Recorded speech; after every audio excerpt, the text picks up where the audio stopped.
Hello, everyone. My name is Tiara. I'm Tiffany. And I'm Ron. And we are the Spot Real Talk. And today we're talking about Power Season 4, Episode 3. And it's titled The Kind of Man You Are. And that's the kind of man I am. So, whatever. She's getting started early. All right. Well, if you are ready to hear a jam-packed dialogue about this recap we're doing, then just hang tight and we'll be right back with you in a second. Baby, I know where the last one burnt you. Know that ain't cool. Wanna show you how I'm nothing like him. Swear that's the truth. So you can't trust that I won't. Okay, so we're back. And like I said, we have a lot to discuss today. Obviously, last week we left off where, things were just kind of getting going. And they were still trying to find a lot of the information about where this case is going to be headed. And this week, the clip opens up with, all of the people that are close to Ghost getting pulled in for questioning. So we seen Julio get pulled in, Dre gets pulled, Kiesha gets pulled in. And I was like, oh my God, like, what happened here? I thought they were going for Tasha next, but, I'm glad they didn't. Me too. But I was so worried because I'm like, did I miss something? Did they get arrest warrants or something? Yeah, that was pretty... Yeah, my heart dropped for a little bit. And you can speak. I was going to say that the thing that tripped me out is that all of these folks were talking with no lawyers. Exactly. And they didn't have any justifiable reasons to be pulling them in. No cause. The only one that I think could have done any damage is Kiesha. Because Kiesha's the weak link. Kiesha was asked some questions that were very damaging to Ghost and Tasha. And I wasn't that, I didn't have that feel-good moment with Kiesha and the way she answered the questions. Mm-hmm. Because of course what they were trying to do is break that spousal that privilege that Tasha had. And the way Kiesha answered, I think, one or two questions was kind of like borderline. Oh, yeah, because she was pissed. Yeah. She was pissed with Angie because we all know that Angie is the reason why they're in this situation. And she cheated on her girl. best friend, yeah, so... Well, when I was watching that, I'm telling you. But the cheating I was part, watching that. You Look. can't get over that. Hey, watch it with the you women. Watch it with the you women. Anyway. The cheating part. I don't understand. No, that's her girl. That's her girl. So first off, she knows she's asking these questions. You already know the answer to these questions. When I was watching it, I was like, Angie has a lot of nerve. I know she's doing her job. Mm-hmm. But when I was watching, I had my hand out like, tag me in, Kiesha. Because tag me in and I will help you with the WWE MMA SmackDown. Her and Tasha. I got you. Okay. Yeah, Angie needs it at this point because she knows like you said, all the questions she was asking Kiesha, she already knew the answer to. And then it's just like, it's really frustrating to me that she would even be trying to pursue, Tasha and break that spousal privilege. Like, it's not something that anybody else has brought up yet up to this point.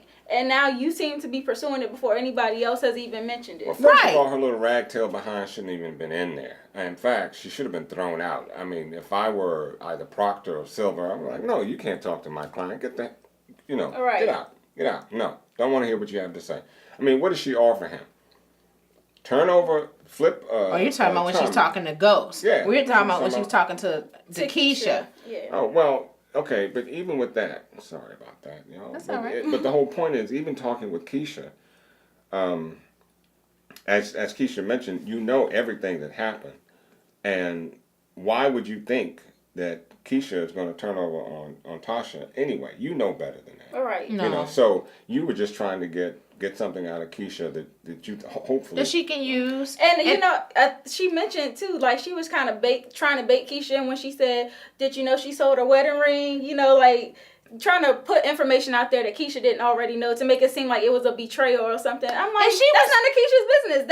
That's Tasha's marriage. She don't have to tell you every detail. And the thing is, she was throwing some shots in there too, because when she said, when he moved back in, she was like, when he was sleeping in the couch or whatever. Mm-hmm. I was like, this hoe is trying it. Like I said, tag me in. But like even in the state of Maryland, you have to be separated a year before you can file for divorce. Mm-hmm. I don't Virginia know what it too. is, and I don't know what it is in New York. But let's just assume that it's the same way. Really, she was just fishing because let's suppose that he did. She asked him, I think, when did you notice that he left the house or something like that? Okay. people break up all the time. Right. They may leave the house for a day or 2 or 3 a month. Doesn't mean that they're divorced, and doesn't mean that they're not still married. Mm-hmm. So that would be easier workaround for Proctor. Yeah, they really reaching on that one. Mm-hmm. And then, so of course, they also had Dre and Julio in there, and they were kind of singing to the same tune. Of, Ghost is like this hood savior. Right. He pulled me in off the streets and gave me this job. And that's how we should look at Ghost. Exactly. So he's that's Superman as far as they're concerned. As far as they're concerned. And it's so funny to me because it kind of goes along with the title of this episode, The Kind of Man You Are. And so they're kind of painting this picture of James, of how he's this upstanding citizen. He's in here, doing his charity work, pulling young children off the street and giving them something to do productively. I didn't feel that they were trying to make him angelic.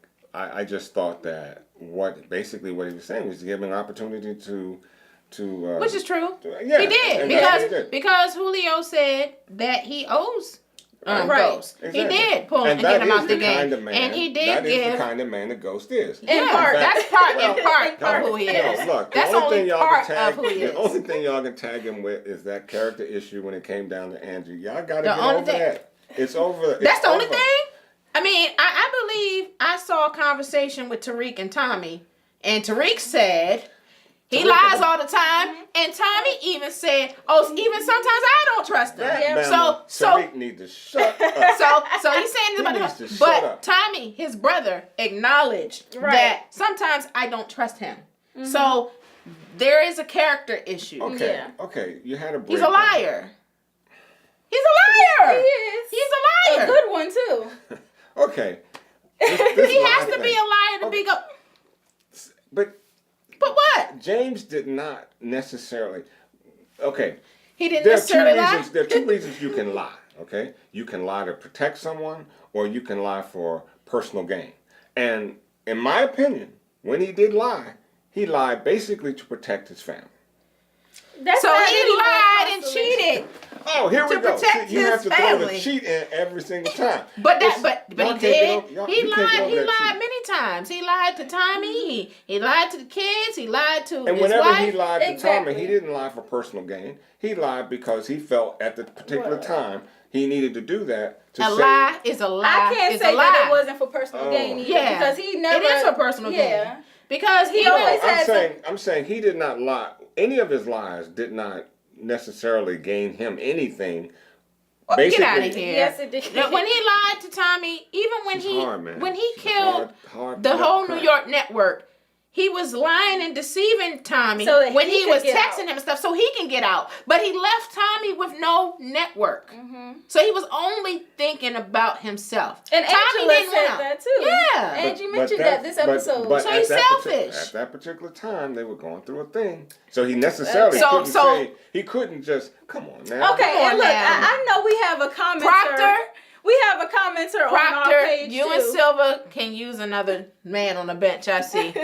As I said last time, Ron needs to get suited and booted and join y'all on the bench. And like I was mentioning, there was someone that commented under our last video last week, and he likes to suggest that me and Tiffany here, that we are, hating on the black man. It's real talk. Hating on Ghost. I kind of like what Gabar said. Now, I'm not saying that you two are those type. But essentially what Gabar was saying is that some black women have a tendency that once you all make a certain status in life and you're comfortable, that you don't have your black man's back like some of the white sisters have. Oh, get out of here. Wait a minute. What does that have to do with the fact that Ghost cheated on Tasha and he abandoned his family? Now let me go back and talk about whole show. Let me talk about the issue. My issue with Ghost. My issue with Ghost, because I liked Ghost at first, and I'm not saying that I don't like him anymore. I still kind of have a soft spot for him, but I'm mad at him. And my issue with Ghost was not only the cheating, but how he acted with the children. The boss said that he didn't. This was his first. Gabosh said this was his first love. She wasn't a side chick. I get what you're saying, Gabosh. I can see the point that what Tasha did open the door for him to go to Angie. But what Ghost did after that, the way he just moved in with Angie, he threw the kids on Angie. There was no real introduction. Then when he left and he went to see Tommy, he left the kids with Angie. They don't know that hoe. They don't know her. You don't do that. And then he manual. No, so he couldn't go to a so manual no, but the figure all kids that out. were collateral damage, and that's my issue. I'm a parent. So that was my issue with Ghost. And me as a parent, when something affects my child, I become Nala, the lioness that was in Lion King, and the male lion is supposed to protect the pride. Ghost did not protect the pride. And that's why Tariq is lost. He's sipping on lean. The home life is in shambles. Tasha, and that's why Tasha's through with him. It's one thing to cheat, but when it affects my babies, look what's happening with Raina. Everybody, the whole family, life is in shambles, and it's Ghost's fault. And he did it all over this chick. And his first love has him in a bing with death penalty on the table, and she had the nerve to go see him and try to have a conversation with him without his attorneys, and then called him a liar to his face. Stop lying. Please help her out, because we never No, get Angela, if that's what you call ride or die, fellas, Gabon, you riding for Angela? That's the type of chick you want? Moving right along. Well, yeah, and since you were speaking of the kids, Raina had been trying to reason with Tariq and say, we got to have mom and dad's back. And, she had been photographed by the media, Raina got it right. Yeah. She's standing by her dad. Right. She's doing, she's traumatized as any child would. But, she's not... What's up with Tariq? I mean, Tariq is just hard-headed, and he can't see through Kanan's lies now. Well, that's all well and good, but you're throwing your dad under the bus, and you don't even know your dad like that. Exactly. No. He don't know Kanan like that. He doesn't. Well, that's my the point. problem. So you're listening to somebody that you just met. That you just met, and here's your dad who, for whatever reason, whatever thing you had against your dad has still been your dad. He's given you everything you could probably ever ask for. So, just turn on your dad because of these circumstances. That's a little shallow. Yeah, it really is. And then he even is going as far as working with Kanan and setting up his classmates for a robbery. Oh, man, look at that. Wow. And I'm like, now you turn into a life of crime. You're already bad enough doing the lean, but now you turn it. It's a recipe for disaster. Right. Well, in fact, it's now disastrous. I mean, he is now culpable to a crime. Yeah. Yes. Yeah. He is. And so how can he point that other finger at his dad and look what he's doing? Yeah, exactly. That's right. That's right. But going back to the divorce and things like that, kids act out, and each child is different and stuff. But that's Ghost not being as attentive. Tariq is old enough. Oh, of course, he's old enough. But when you go through a divorce, you haven't gone through that. Not been there, but I can tell you. But when you with the kids do act out, and he is acting out, and Ghost's focus was so much so on Angela that he was distracted from his kids. Well, it's not like he was trying to abandon his kids. It wasn't purposely. It wasn't purposely, but it did happen. Yeah. But it did happen. But and you would need a crystal ball to kind of figure out. No, but that's why he turned to another father figure, even though it's a bad association. Tariq had no business turning to a Kanan. Tariq just wanted somebody that would tell him the truth, and that's what Kanan offered him was the truth. And as bad as it turned out, it's just like he's looking for somebody that's going to be honest with him. And I think that's why he's still not even on Tasha's side. Because she lied to him, too, about who they really are. Right. Which is what Tommy was pointing out. I agree. You should be standing up for your mother. But the fact that she lied to him beforehand, he's like, I can't even trust her. It's a lie to protect, not a lie for a lie is a lie. It may be. I really believe that they should have. But she was trying to protect her family. Look, I agree. She's trying to protect her family. I think that where both of them went wrong, those kids are so sheltered. They don't know where they came from. I think they should have taken those kids to their old neighborhood and told them. I mean, they didn't have to tell them about the drug life and Right. stuff, but at least their background and stuff, and that's why. In most neighborhoods, you're known by who you are. So I can see Ghost now riding through the old neighborhood, and somebody sees him and says, "Oh, yo, and that's Ghost, what Tariq what's up, said. man?" Tariq said that. That's why they don't take us back to the old neighborhood, because they scared somebody gonna see them for who they are. So I get that. I fully get that. And besides that, why would he need to see that? Right. Did he really need to see that? Well, that's why he's green now. Mm-hmm. He's green now because he doesn't really have a sense of self. Yeah, I Tariq would is agree. Tariq comes from an upscale neighborhood. He has parents that treated him a certain way. That's who he is. Mm-hmm. Now, That's who knowing he is. who his dad is in terms of what type of life his father had prior to all that, I don't think that's I something that you personally can don't reveal think- to a child. That's a time exactly. for that. He's That's very a time thing, and at Tariq's age and his He's a teenager, though. and his vulnerability Exactly. is not the time. That's to something exploit you that. have with an adult child. Exactly. But Or, 18, 17, whatever, if that's necessary. But it's not like, he had to, in order to save Tariq's life, he's got to know where he's from. That's Right. it's not And that. I think with Raina, I think once Ghost finally seen her in the newspaper and he got to talk to her on the phone and hear how she was blaming herself, he really came to terms with dang, I really didn't handle my business like I was supposed to. Right. And so I think he's dealing with the consequences now. Yeah, that scene really shook me. I know I was shook when Tommy and Ghost had that scene, that last phone call when he said, "Take care of my family." But that was the scene, the phone call between he and Raina that broke me as a parent. Right. Hearing First that. of all, you need to sue the photographer that took the picture in the first damn place. Right, because you got to have That's consent. a picture of a minor. Child. Exactly. Yeah. And then sue the newspaper for printing it. Right. Yeah, that's an issue. Right. Okay, well, I want to go on into talking about Tony. This Tony guy, that he was digging up information last week on Ghost and his background, who he is, who he ran with. So Tony this week, he basically goes in and blackmails Ghost and Well, Teresi. yes, Tony Yeah. Teresi. Mhm. Yep. So, well, we know why he did that, right? Right. Yeah, he has the wife that's He has the dying. wife He's- that's dying. He needs the money. Except the $20,000 a week, every week after that. Right. That's $80,000. That's a month. it's a lot of money. And that's a lot of money. And now Ghost has to depend on who?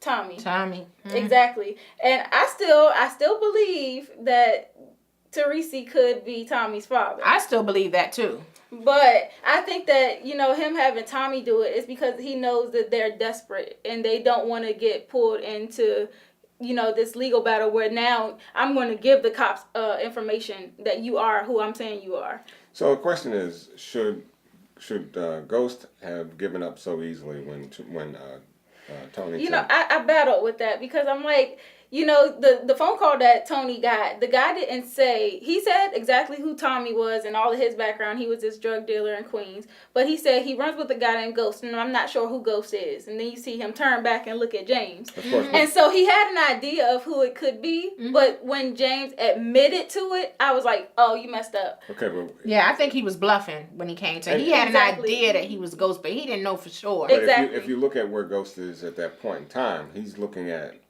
death. Exactly. And that's why I'm saying I can see both sides of it. Like, if I call his bluff and I just wait it out, then he really could take that information and I could be even worse off than I am now. Or I can just admit to it and give him the money. And I think if I were Ghost, I would have bought another day and then brought Proctor in and and asked Proctor, to find out what he could. which he did. Which he did. I might have tried to buy another day out of that before I was so easily. But then again, I'm not on death row or in the process of being on death row. Yeah. So that has a way of affecting your mental it state. has a way of taking you to another level. So, Right. Exactly. Right. And so I want to see how that's going to play out too, because with with Ghost getting information on Tony too, he could also use that to his advantage because Tony is apparently a low down kind of guy. He's been culpable in many murders. Yeah, he's done. Just like Tommy. Hey, Tom. And speaking of Tommy, that in this episode, Tommy is getting the biggest shipment of his life in, and he's working with Patar, and of course, with Dre and Julio getting pulled in, Julio is trying to say we need to slow down on running these drugs through the club, and he kind of makes this executive decision to tell Dre cut it out. But Dre continues on and basically undercuts him and keeps doing what he's doing anyway. And Tommy approves that. Exactly. You know, and here again, Tommy is just a messy guy. I'm sorry. I like you, Tommy, but come on, man. I mean, they are on your back. They're literally riding your shoulders. And you want to run drugs through the club? But Tommy lives for that kind of rush. Like, he lives on the edge. Yeah, well. But he also mentioned that, you know, the Serbs want them to continue. They don't have a choice. They really don't. And that was part of the deal with the folks in Chicago, too. They said in order for them to sign on and have Milan killed, they had to continue running the drugs through the club. Right. Yeah, well, yeah, but... One thing that I'm really worried about, like I mentioned last week, is Julio. I really do think Tommy gonna kill Julio. Me too. And you can see it ever so clearly in this episode that they have a huge trust issue. But you also see where Julio is slowly but surely trying to gain a foothold. Well, he's supposed to be number 2. He's supposed to be number 2. But Tommy's not giving him that authority. No, Julio wants to be number 1. He really wants to be number 1. And because I don't get that. I think Julio thinks he's smarter than Tommy, and I think he thinks that he can do a better job. I don't think so. Decision to stop, I think he's just trying. He was trying to be smart. Yeah. Like he's looking at like it's hot. Yeah, but you're number 2. The feds. You're number 2. You got to do your job. Stay on your lane. And so the mere fact that when you make an executive decision like that, that's not a number 2 job. Well, I don't know. It's a hard call. He stepped up. And now he's saying he's telling Dre. He didn't say. Well, he's in charge of distribution, exactly, so he can step up. But he didn't tell Dre to go and tell Tommy, this is what we need to do. No. Dre is being messy. He's playing chess instead of checkers. And I believe Courtney said in one of the interviews I had seen that this season we were going to see Dre acting like a baby Ghost and baby Kanan, and that's what he's doing. He's trying to get Julio out the way so he can get the number 2 spot and be the distributor. And because Julio is on strike too. Basically last week the guys came back and made him look like a punk to Tommy. Then this is the second thing that now Dre is trying to imply that Julio was in there talking longer to the feds, trying to make him look like a snitch. Well, he told him that, that Julio stopped the drugs and stuff. And now Tommy said that this shipment, like this is the most important shipment of his life. So if something happens with this shipment, that's the 3rd strike. Right. And I believe Julio will be out of there. I don't want that to happen. But yeah, it's concerning. It's looking like Julio's days are numbered. So, did you think Dre had any other choice but to go back and tell Ghost what was going on? He told Tommy. I'm sorry. Right. Told Tommy what's going on. Did he have a choice? I think he was just trying to prove his loyalty to Tommy. Exactly. Because he went back and told Tommy something he already knew. And so that makes Dre look good in Tommy's eyes. Like, okay, he's dependable. He's coming and being forthcoming with information that I need to know. But at the same time, it's making him kind of like, okay, I can see what you're doing. Y'all are having this battle to get number 2 spot. He's always going to be between the rock and the hard place. Dre's always going to be there. Well, plus, look at this. He went and he told Tommy, too, because, like I said, he wants that number 2 spot to be the distributor because he owes Kanan. He's basically paying Kanan to keep him alive. And then the other thing, what I was going to say about Dre, I'm about to lose my thought. well, in terms of Dre, I think that right now he's looking real good in Tommy's eyes, but the tables are going to turn so fast on him once Kanan gets involved. Because I really think Tommy's going to start following Tariq, and he's going to honestly, I think Dre wants Kanan into this. Well, he does. He does. And that's. I mean, where is the head on that? I don't understand his reasoning. Well, this is what I was going to say about my thought. It just came back to me. Tommy likes the fact that Dre does stand tall. Like, Dre is a soldier. He will shoot and stuff, whereas, he didn't like the fact that Julio didn't. Yeah. So... That's true, too. But I can understand that. So, let's put a check mark on Julio. He's gone. That makes me so sad. I know. I hope it doesn't happen. I hope not either. I think we need Ghost to get out the bang jail to and help reason Julio. With Tommy. Yeah, because I think Tommy's going to take him out. Julio's bae. And he's just like the voice of reason. He's like the median between Tommy and Ghost. Yeah, he's a lot like Ghost because he thinks first. Drake could, but he's not that business savvy. I think he's trying not there. I think he is. I think he is. He's stepping up. I agree, but he's not all the way there yet. I just think Greg is shadier. I think Julio is more stand up but than Julio's got the Dre. money. And you typically don't lose. You don't lose. I don't trust Julio. I really don't. What? I really don't. I trust Julio. I don't trust him. Oh man. Oh my we'll goodness. have to So see how that we got to plays see out. about his I don't trust him. judgment. There's several moves he's made. What In this last, moves? I just told you the fact that he wants to take over and he's doing it. He in a very doesn't want to take over. I He's know. playing Very his subtle position as the distributor. Well, that's we go. I guess we're gonna have to agree to disagree. There, Right, because Well, right. I don't see that. Yeah, I don't see it either. What show is he watching? I'm watching the show where you make executive decisions as number 2. You wouldn't do that to your own boss. You work. Would you make a decision that acts against your boss's He decision? made No. an executive decision involving the distribution. He was in a position to make that decision. No, he's in a position to distribute, not to make an executive decision, not to distribute. Yes, he can. Yeah, That's where you're. If the block is hot, Get off the block. Right. Then you get out the block. But you don't make that decision because that money, as Tommy said, that money needs to continue to flow. They need the money. Well, I guess we just gonna have to see about that one. Yeah. But I want to talk now about this Bailey guy. So Bailey is Martin. Greg Knox's friend, and we seen him last season. We said in the season finale we were gonna see him I told again. you that they drop people in these episodes for reasons, and I knew he was going to resurface again. And so now we see him this episode where he has the recording of Tommy admitting to him and Ghost killing Lobos. And so he's using that as leverage, saying, I really want to clear Greg's name. I need for Greg's name to be cleared. He was not the mole in this office. And so he goes first to John Mock, and he offers him that information in exchange, clear Greg's name, and I'll give you this information. And telling Angie to... That's the next person he shopped it to was Angela. Well, and even in that meeting... pretty much telling Angie, come clean. Exactly. Come clean. And you're the mole. He said you're the mole. You're the mole. Come clean. Yeah. And so that John Mock, he wasn't really willing to negotiate with him. He was pretty much saying, I can't guarantee you anything that I will get Greg's name cleared. No, he was like, peace. Yeah, he just doesn't want to change the narrative. He's not interested in the truth. He's interested in what will work and what will get him the win. Exactly. Well, Mark. Yeah, and that kind of ticks me off because I'm like, But that's what they do. Exactly. You don't care about lies. And that's what I'm saying. This is a reality That's right a now. Like, reality. we're seeing this play out on screen, yes, Right. but this happens All the in time. everyday life. All the time.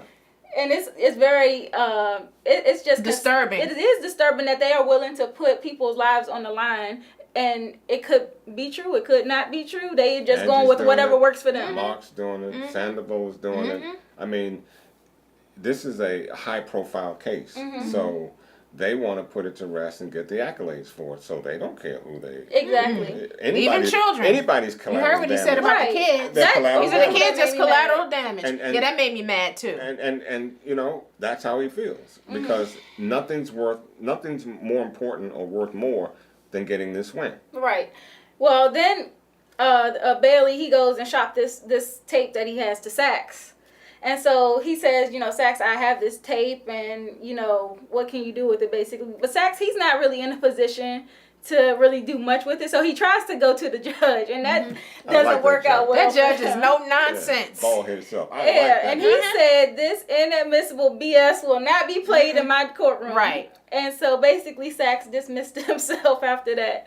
But I was hoping that I kind of had a feeling that it would either be John, Sax, or Angela that would figure out that Sandoval is the mole. And so I think that this Bailey character, he's going to have a big role in revealing that Sandoval is the guy. He didn't make that mistake Greg made. Right.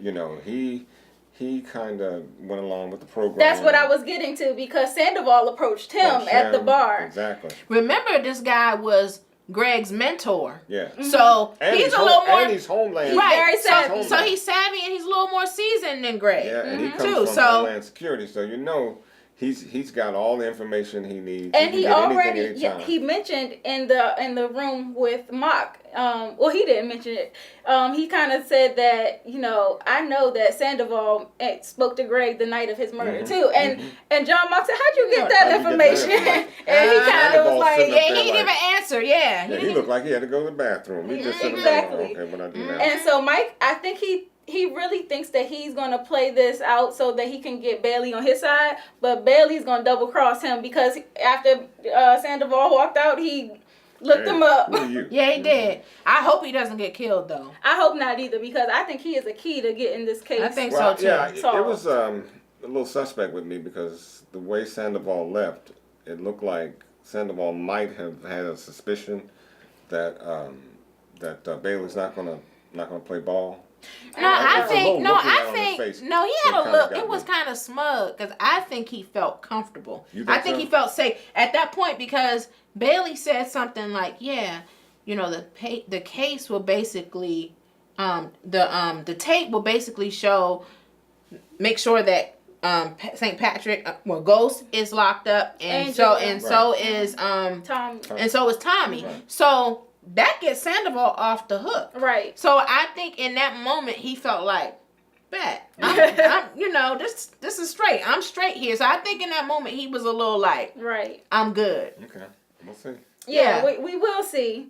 And then also this episode we got introduced to another new character. His name is Terry Silver. I have a love-hate relationship with Terry Silver. I don't know where the love is. Because I see that he's doing his good at what he's good. Exactly. What he does. I'll give you that, Silver. But I can't stand you, man. Okay. Well, can I just put in a little plug that that the gentleman that plays Silver, I think his name Brandon Victor Dixon, that he is from Hamlet, the renowned musical. The stage play, right? Yes, and he's also from Gaithersburg, Maryland, so he's from the DMV. Reppin', okay. All right. Whatever. He still ain't feeling them. Still ain't feeling them. Where you from? Well, that must mean that he played the heck out this role. That's right. That role made me hate. Look, I don't normally hate somebody, but I don't know. Don't come for his ghost. Right. Hey. Don't come for his ghost. The man is innocent. Well, until proven guilty. Yeah. Not made up guilty. Yeah. Proven guilty. Yeah. Well, Mr. Terry Silver was reading Ghost this episode. Yeah, he did. But before he got to that point, he was brought on as the second chair to Proctor. And he was put in charge basically of finding footage of that traffic stop. Like, you need to find this tape and to prove and back up that we're saying that, you know, Ghost's DNA didn't end up under his fingernails from a scuffle. It was because he stopped him and roughed him up. And so he did his part there. I admit, you know, Mr. Terry Silver, he did his thing on that. But he also has he reads people. He gets people together, and so I was just like, this guy's gonna be an issue. He can't. First of all, you know, you are being paid. That's your client in there that's got some heavy money. And that you're being paid. I mean, you know, this ain't. And he said, because I'm being paid, I will make sure that I represent you. But you know, you don't have to believe that he can say that. But what did you do? You were like all ready to ask to have Ghost consider flipping Tommy. Right, and he just wants for a lesser term. Right. A lesser sentence than death is life. Right. Well, he basically was being realistic about what they're up against. Because realistic about losing. Because he said that's what I'm talking about. When he told Proctor in the hallway, he was like, you know, we'd probably lose. They have a lot of evidence. The problem with that is you've already come up with evidence that is questionable. Right. Because remember, it's beyond a shadow of a doubt. Right. So you already got information that made things questionable. Why not go with that? Why not stick with that? Right. Instead of looking at your client and saying, he questioned his He gave up a little too soon. Not only, right. Yeah, he did. That's what I'm saying. You're giving up now, and you've already won. You know, you've already got you want some room here. Exactly. So why not continue on this level? Well, that's why Proctor is the number one. He's the number two. Exactly. And Proctor believes in Ghost's innocence. And now he's fighting real hard for James. Also because belief, I think because Proctor also knows Ghost. He knows that Ghost is too savvy a person. Yeah. Well, he knows that, and on top of that, he fighting extra hard for him now because Tommy said I will kill you. Tommy put that extra note up there. Yeah. But but still, you know, Proctor is doing exactly what I would expect my attorney to do. Exactly. Silver comes in and says, "Oh yeah, I'll work with you, but you're not going to really push me if you already A, think I'm guilty, B, you think you're some hotshot lawyer. So it really doesn't matter to you whether you know how you win this case. You can win this case in two ways. You can actually go and put the work in and win, or you can have your client just accept whatever they accept get. accept the life sentence." Yeah, he was judging him. He was judging him because he sees that Ghost is smart, polished, successful, Which seemed to plenty me of he potential. sort of resented that. Well, no, he probably was like coming from another brother, like, man, like you could be so much more, and you are this. So it was like disappointment to him. I'm not saying that I approve of how he was treating Ghost, right? But I've seen brothers like that, and I think every day, and that's and my I think point. he was And coming from exactly that. Well, but your climate ain't all that warm either. Because I bet you if you go into Silver's closet, he's got some things hanging up. You can't be the kind of lawyer he is and not be crooked or underhanded or do something. Look. I don't know about that. I don't know about that. No, wait a minute. I'm not saying that he's done anything necessarily unlawful, but for a fact to get certain types of evidence, and I'm not talking about the evidence that precedes this case, but I'm saying to get certain types of evidence, you may have to do anything to get basically be an Angie. Yeah, you might sell somebody down the river. You might do anything to get. But see, I don't know about that because the way that this Terry Silver guy presents himself, even when he was talking with Proctor about representing both Tommy and Ghost, that's a conflict of interest. Yeah. And Proctor's like, "What are you, the Mobile Bar Association?" Exactly. Like, this guy likes to really play by the rules. But you also know Proctor, and you're working with him. So again, it supports my opinion. Because he's paying him. Exactly. Right. So the dollar is all that matters to you. To an extent. No, because he was looking at Proctor and Ghost when they were already there having their sidebar. You started without me. He was looking at both of them. He was very suspicious of that. And I think he could be an issue. Yeah, he is. Well, but look, you come in there with all kinds of innuendos and perceived notions about whether Ghost is innocent or not. Why wouldn't Proctor, well, I could fully understand why you would think that they're moving ahead without you. Well, first off, he met with Tommy and he got the list of names. He probably should have just said, "Oh, I got names." He probably shouldn't have revealed the source, and that wouldn't have opened him up to that scrutiny. Right, exactly. And that's why I think that, I really don't want Proctor to get caught up because he's doing a lot of shady stuff with getting drugs for his wife or whatever. Yeah. And he's also getting information for Ghost. He's acting as a go-between for a lot of people. And I don't want him to get caught up in this. I don't either. So that's why I'm wondering if maybe he could cut ties with Terry sooner than later. Like, let me just use you for what I need you for, then you gotta go. Terry can be a problem.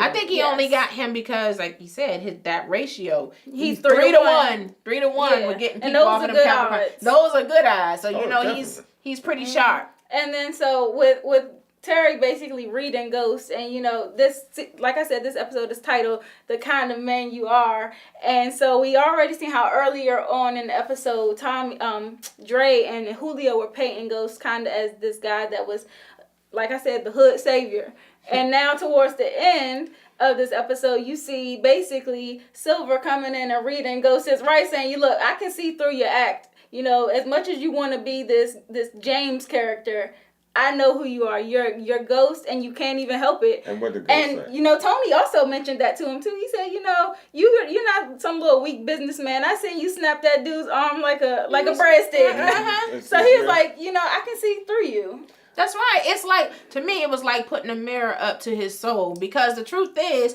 he is Ghost. Well, he wants to be James and everything. He is Ghost, and that's not the first time that was said to him. He is also James. He's James too. Okay, but he is Ghost. As much as he wants to put Ghost behind him, he is still Ghost. Yep. And Tommy said that to him before too. At the end of season 2, he said, no matter how expensive your suits are and things, you ain't nothing but.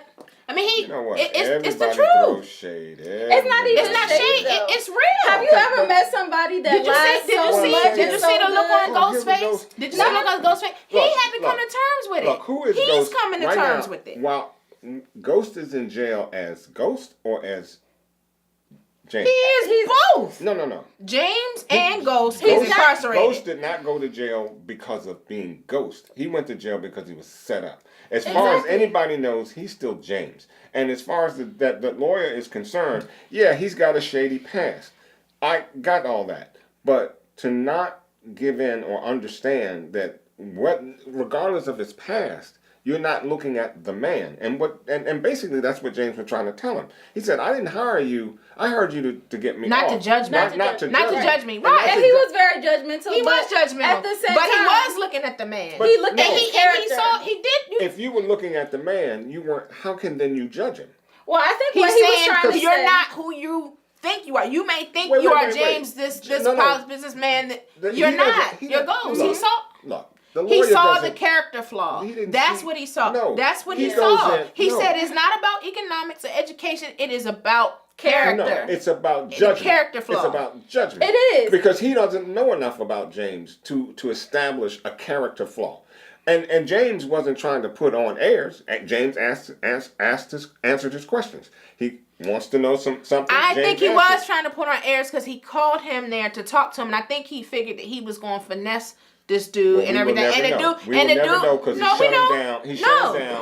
he shut him down. We do know because the dude said he smiled at him and it's just like, no, I see you. He shut him down before we could determine what the conversation was really going to be. Well, I think that was the purpose of that meeting. He called him there, so he thought he was going to finesse dude, and dude was just like, I'm letting you know I see you. Yeah, and I kind of see both sides of your story because while he was being very judgmental, he also was basically saying, I can kind of see through, like, you putting up this facade of who you think you are, but I think that you've lied so much to yourself that you even believe it. Okay. Right. Even when Ghost is on the street, he is both James and Ghost all at the same time. But it's so hard to be two different people. But not for him. He is both James and that's what the point is, because as much as as he tries to put one character away, it's always there underlying. It is. On the situation. He's going to be Ghost regardless. Exactly. But that's the play he has to have in the street. Come on. Yeah, look, you can be from the hood, right? He can't get away from Ghost. You can be from the hood. He can't get away from Ghost. You can get an education. Period. You can have a top-level job. But when you go back in the hood,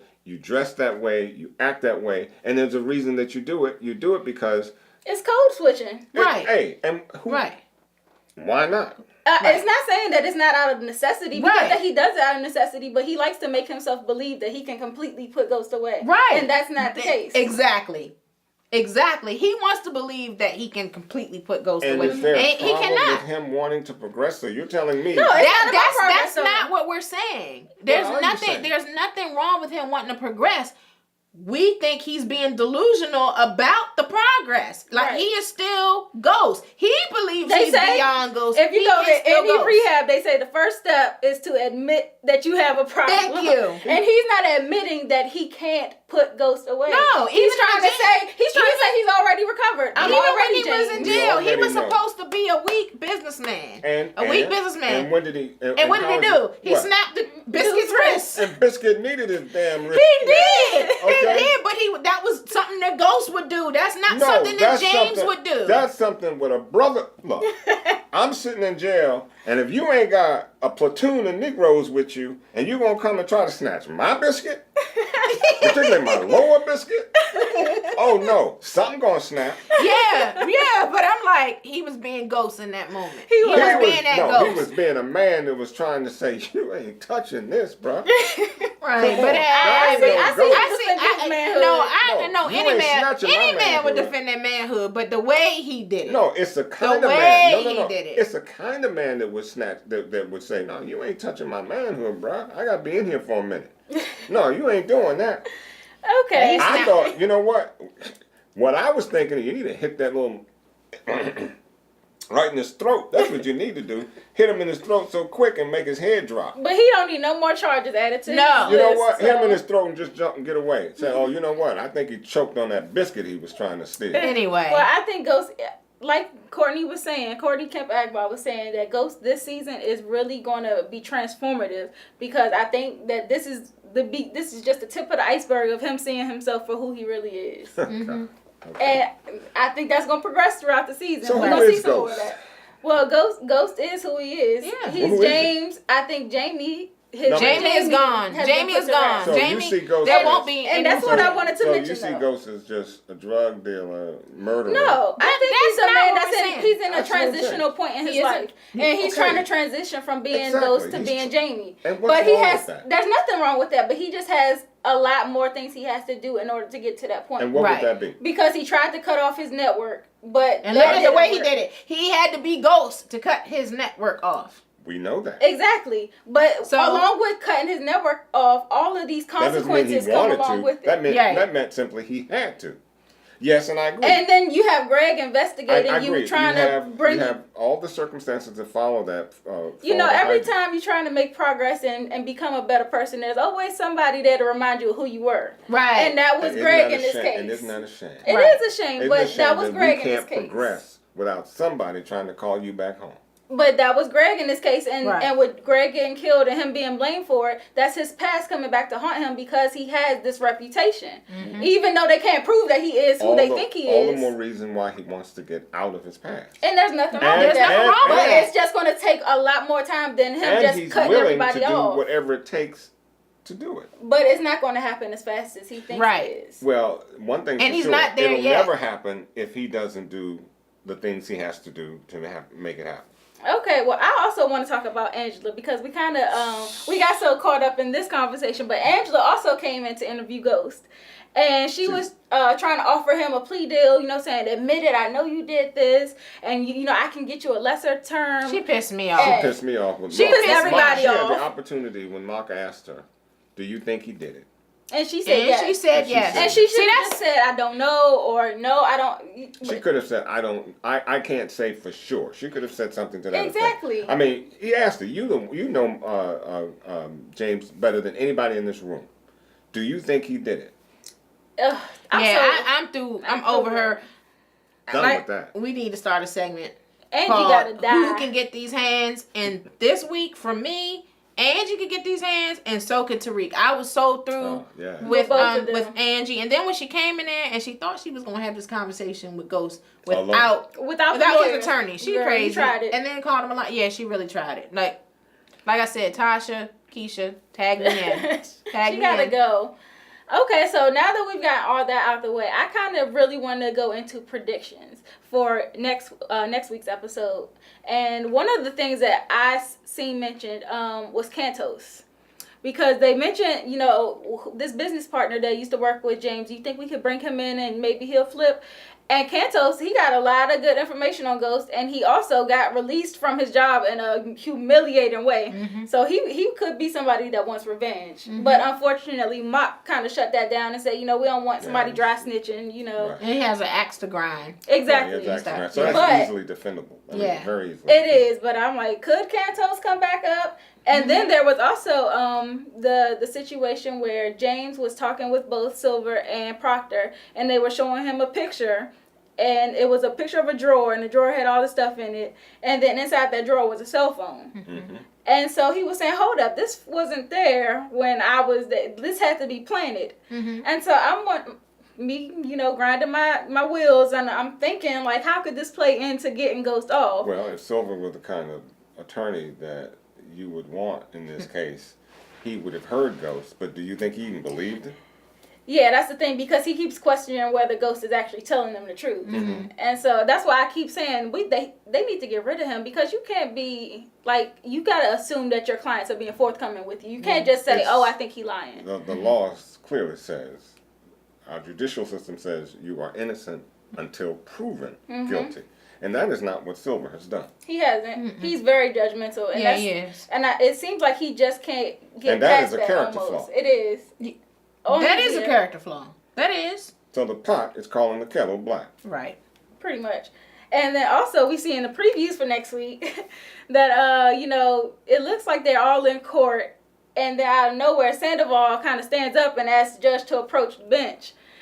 And so I'm thinking that Sandoval is going to the judge with the tape that he may or may not have gotten from Bailey. Yeah. But we know from this episode that Sachs already went to the judge with that information behind everybody's back. And the judge shut him down. Well, it's interesting, though, and I'm not knocking that prediction, but you would think with these lawyers and the so-called intelligence that they're supposed to have, that you would know any kind of recording like that would be inadmissible, right? So I fully don't get. And then you're going to come up to this judge. By now, you should have an idea that of how this judge operates. So you'd be kind of foolhardy to go up there and try to present that type of evidence to the judge. By now, you should know that he's a no-nonsense judge, and he's pretty fair. Yeah, and that judge, going back to the scene where they were dismissing the DNA evidence, that judge said, look, I'm going to split the baby. He said, look, either you can allow them to, I'm going to allow this recording of the traffic stop to be submitted into evidence, or you can just, the jury basically is going to look at you and judge and say, okay, look like the DA's office had motive to cover this up. Right. And so that's when Mock was like, we'll let it go. Yeah. And so I was like, this judge is not playing. And I think that this could be... That's the first wave of Ghost actually getting clear. Because there's some daylight. There's some daylight there. Now that gun issue... The gun is the only thing that's kind of... The gun and the fingerprints. The fingerprints can be dismissed, but the gun is the big thing. Well, I would argue, okay, my fingerprints are on the window, but they're not on the gun. Right. So you mean to tell me that I opened the window with my gloves off and then put the gloves back on to shoot? That makes no sense. It makes no sense. So that is reasonable doubt. Exactly. If I was dumb enough to put my fingers on the window, which he was. But then you go, oh, let me put my gloves back on to shoot, to kill Greg. Reasonable doubt. And the other thing about that is I'm just waiting for this tape of Sandoval planting that gun to surface. Because I'm like, Dre got to find the video footage. I so hope that comes I'm just waiting for the moment. Because that spells Mo altogether. That right there, Sandoval, you're done. You're done. It's a wrap. Well, I'm going to go back to the point you just made about Ghost being careless with that fingerprint. Speaking of him being careless, when Angie came in there to talk to him, the lawyers had to tell Ghost to shut up. I was like, whenever he gets around this woman, and that's what I mean. He has vulnerability. This woman is like, remember the Batman Forever Poison Ivy with the green mist, and then everybody around you turning to suckers. That's what Angie does to Ghost. Because immediately when she came in there and stuff, he was like, I wouldn't be careless. I'm like, shut up. Right. I'm like, this chick has this type of hold over him, and I said it last week. Because he put his kids and everybody over. Put her ahead of his kids and everybody. Right. So so that was a big issue. So I think we covered everything that we could, because this episode was like information overload. I was going back and watching it 3 and 4 times. Yeah, me too. Hold on, what happened?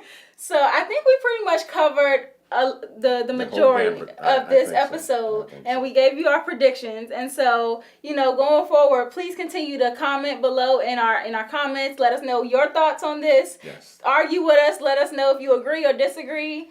Also, check us out on Twitter, Instagram, and Facebook. And we are very active on social media. Speaking of which, there was a lot of funny memes last week.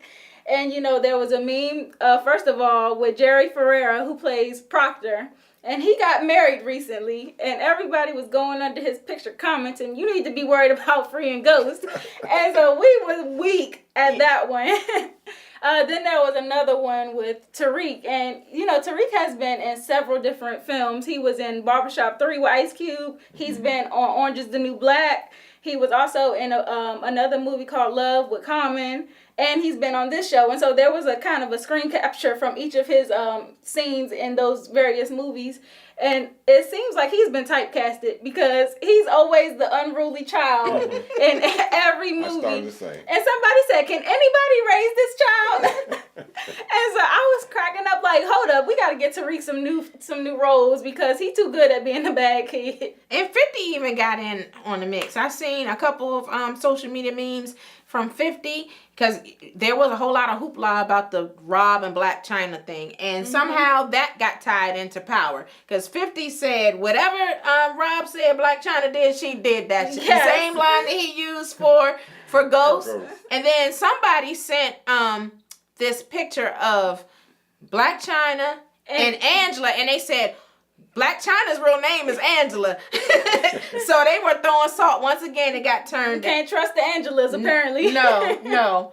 But on another note, all of these memes were funny and things, but there were some social media things that came out that I thought was a little disturbing because people commenting being out of pocket towards some of the actors on Power, Joseph Sikora and Omari Hardwick. Like someone commented to Joseph about him wishing 50 a happy birthday and being really rude, and his clapback game was strong though. Mm-hmm. So good looking Joe. Remember that these guys are actors, like they're playing a role. You can't be going for their personal life. Don't come for them. Yes, just appreciate the art, please, and stay in your lane and enjoy the show. And we know 50 petty, so he'll come at you hard. Right. Don't be commenting on their personal lives and their life partners and so on. And speaking of comments, I also want to bring up Sassy, our new subscriber. Uh-huh. You know, I really liked your comment. You seem to be very focused on Power, so keep them coming. And for those of you that have thought about it, hey, give us some comments. Good, bad, or indifferent, we love you anyway. And we will get back with you. Exactly. So until next week when we come back to recap episode 4, I guess we'll just have to see you until then. And like I said, follow us on Twitter, Instagram, and Facebook. We are at The Spot Real Talk. So guess we'll see you guys next week. See you then. All right. Bye.